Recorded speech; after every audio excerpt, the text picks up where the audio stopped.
Minggu selepas nikah tu dia kena pukul, which is dia push my head to the grill besi yang tingkap, and then when I terduduk, he lututkan kepala I ke dinding, and also can say he raped me like 4 to 5 times a day.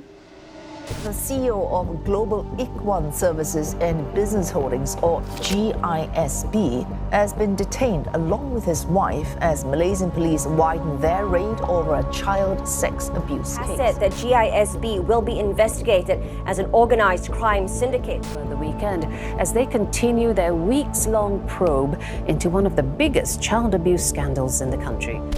Sexual abuse, human trafficking, and religious deviance are some of the allegations made against Global Ikhwan Services and Business Holdings.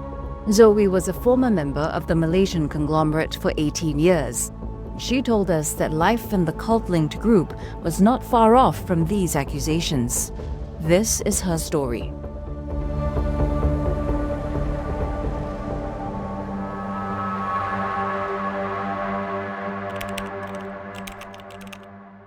Zoe grew up in Singapore with her adoptive parents who were GISB members. When she was 17 and in Penang at the time, she was forced to get married by the group because she broke hostel rules. Her offence, buying a magazine and hiding it. Bila I kena kahwin because of that stupid magazine, I memang tak ada terima. Selain I kena pukul, I also kena layan dia 4 to 5 times a day as dikatakan sebagai rogot. We stay with the parents-in-law, my parents-in-law at that time. I duduk kat situ, waktu tu masih ada bibi, but they are all against me. Macam even baju kotor I basuh sendiri pakai tangan. I'm not allowed to use any machine kat rumah. Whenever my mother came, dia akan baik lah. Kalau my mother datang, dia akan baik, dia akan layan I baik, dia akan berbual tu macam pijak semut tak mati. But if gets to know yang I mengadu kat my parents, once my parents balik, I kena. Sepanjang 14 tahun kahwin, the worst yang I pernah kena is when I'm pregnancy my 4th. Dia tendang I ke dinding and koyak kening. Zoe is now a single mother to 9 children. She describes the physical abuse they too experienced at the hands of their father. The youngest was my last daughter, which is she's 5 bulan. Waktu tu because of I dah penat, I terlelap and my baby cried dalam buai. Lepas tu dia tendang. So my kepala my daughter tu terantuk kat dinding. Itu yang paling muda lah. There's one time kita orang semua like doing our own things like that. Tiba I heard dia marah. Dia marah my daughter lah. And dia daripada belakang. My daughter is walking. Bukan towards him lah. Dia jalan ke arah lain. Dia daripada belakang my daughter. And he just swing his hand, palm, and push my daughter's head to the wall. And waktu tu my daughter was 9 or 8. I've pernah defend anak-anak. But then I kena paling teruk. Sebab dia cakap I tak mendidik anak-anak. Because of dia nak mendidik dan I menghalang. So kalau dia pukul anak, I will selamatkan yang lain dulu before. Sebab dia akan, contoh dia tengah pukul, yang kedua I tarik, dia akan tarik yang mana-mana yang paling dekat, disambung pukul. When my kids datang untuk comfort me, dia pukul anak-anak. And I just tak boleh terima lah. And my kids semua dah cakap, Mama kita dah tak nak. We had enough. And my second daughter tu, she has mild autism, and dia cakap, I want to go out from this house.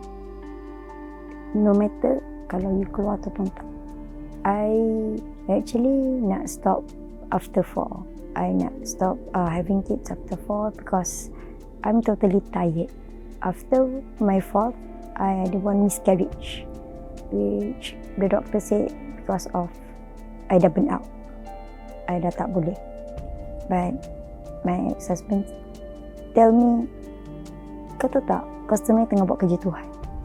Which is, kalau Tuhan nak bagi kau anak banyak mana pun, kau kena terima. It's not hak kau untuk tentukan apa yang kau nak. He said to me like that, and I stopped the family planning pills or whatever, and lepas tu I mengandung lagi. 3 years into her marriage, Zoe made the first of many attempts to leave her then husband. He refused divorce, claiming absolute caregiving rights over her. She says senior GISB members, as well as her own family, did not intervene. I banyak kali I try to seek help. I banyak kali buat report polis. I banyak kali balik rumah my parents. But turns out, my mother was the person yang akan backstab. Dia akan call my husband, suruh ambil I balik. My father-in-law suruh I tarik report polis. And the police, whenever they called me, and I was told not to respond. Whenever I decided untuk bercerai, my father-in-law akan cakap, tak apa dia akan berubah, just stay. Kesian kat anak-anak nanti tak ada bapa, sabar, stuff like that lah. I tried to call dia punya isteri, kira Abuya punya isteri lah, which is Umuja, Uminol, Ain. And diorang pun jawapan will always the same, sabar, tu suami, tu jambatan ke syurga, ini ketentuan Abuya, and always about Abuya. Zoe was adopted by her aunt 3 days after she was born in Singapore. Her adoptive parents were followers of the Al-Arqam religious cult. It was banned by Malaysia in 1994. Al-Arqam was founded by preacher Ashari Muhammad, known as Abuya to his followers. GISB is alleged to have links to Al-Arqam.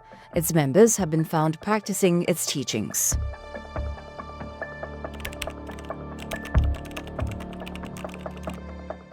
When she was 10, Zoe was sent to a GISB-run hostel in Indonesia. Children sent to these hostels reportedly received no formal education. In a separate interview with CNA, Zoe said they were brainwashed. Bila dia macam kuliah ataupun ceramah yang diorang bagi, diorang akan ketengahkan pasal this leader lah, Abuya lah. Dia nak mengatakan macam, oh ada kelas fardu ain ataupun ada kelas bahasa Arab, oh ada kelas yang formal. Sangat-sangat jarang. There's no part yang kau nak sentuh pasal fardu ain ataupun kau nak sentuh pasal basic in Islam like tauhid or sirah yang sepatutnya kau tahu apa what's going on in Islam, how Islam was created and stuff like that. Abuya died in 2010. CNA has spoken to other former GISB members who were told leaders communicated with Abuya even after his death. Semua pengikut akan dibagi beard ataupun rambut, kuku untuk diletak dalam air dan untuk diminum. It's bukanlah macam kata letak dalam cawan dan kau minum, tak. It's like letak dalam botol spray, then from that bottle, spray bottle, kau spray kat semua makanan ataupun minuman, including yang letak dekat kafe untuk bagi orang lain makan sekalipun. Kalau kau dah boleh belajar sembahyang and you make your solat macam lambat or something like that, diorang tak bagi makan lauk, makan nasi dengan garam, and membesar dalam tu, I can say ramai je pelajar yang boleh dikatakan tak cukup nutrisi, tak cukup carbs, stuff like that. I bayar yuran for schooling that I bayar. Tapi ada like macam yuran tu termasuk dengan makanan dan minuman ataupun makanan sampingan yang diorang sediakan. But at times, I tetap tak dapat apa yang menjadi hak I, which my parents paid for, just because of I solat lambat. Diorang kata it's because of discipline. At 14, Zoe moved to Rawang in the Malaysian state of Selangor. 6 months later, she moved back to Singapore, where she worked at a GISB-owned cafe and childcare center, where her sister also was. Over the years, Zoe says she was never paid for the work she did. Her allegations echo accounts of other former GISB members. At that time, sebab I tak pergi mana-mana. I tak sekolah. I just pergi cafe untuk bertugas. I don't get enough education that I actually need at the age of 15. So my mom sent me sekolah lah. At 16, Zoe was sent to Rompin in the Malaysian state of Pahang. Not long after, she was back in Singapore and made to work for GISB. When she turned 17, they again moved her to Rawang, but that wasn't the end of it. Because of I have a few cases yang I tak berapa kenan, I was sent to Kedah. And from Kedah, they sent me to Penang. The reason I was sent to Kedah is because of I being rebellious. And the reason I was sent to Penang sebab I antara 7 pelajar yang paling rebellious. That year, 2007, was also when Zoe was caught hiding the magazine in her hostel locker. She says GISB then forced her to marry the son of an influential GISB member without the presence or permission of her parents, saying she needed to be saved. If she didn't comply, Zoe says they threatened to kick her mother out of GISB. After nikah tu, I just call my mom, cakap, I'm married. And instead of she get mad, dia tanya. In the first place tu dia tanya, kau nak kahwin ni main-main ke? Kau nak cakap benda gini macam gini? No. I betul ni, I dah kahwin. Lepas tu, instead of dia nak macam, oh boleh tak panggil teacher kau, aku nak tanya kenapa kena kahwin or stuff like that. Instead of doing that, dia cakap dengan I, takpelah, sabar. Zoe's marriage lasted 14 years. She says keeping her 9 children safe from abuse was the final tipping point in her decision to leave. At the end of 2021, she sought help and made her move to escape. I pergi buat report polis dulu. Sebab before I buat report polis tu, I call one of help NGO stuff like that.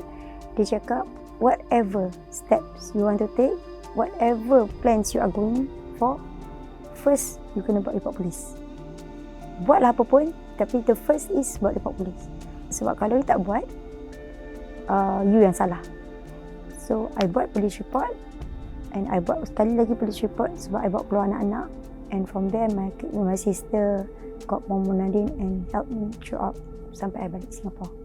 I diletakkan dalam safe house under WCC selama sebulan lebih lah sebelum kita orang balik Singapore. Today, Zoe still goes back to Malaysia for court proceedings over the child abuse case involving her ex-husband. When she began sharing her story on social media, she says she received messages containing threats from GISB. In Singapore, diorang tak berani sangat buat apa-apa because I know one and each of them. At first, of course, I takut. Of course, there are like things yang I tak rasa nak cerita. But for me, tak ada benda yang kalau kita sembunyikan akan selesaikan masalah. Zoe now lives in Singapore with her 9 children and adoptive parents.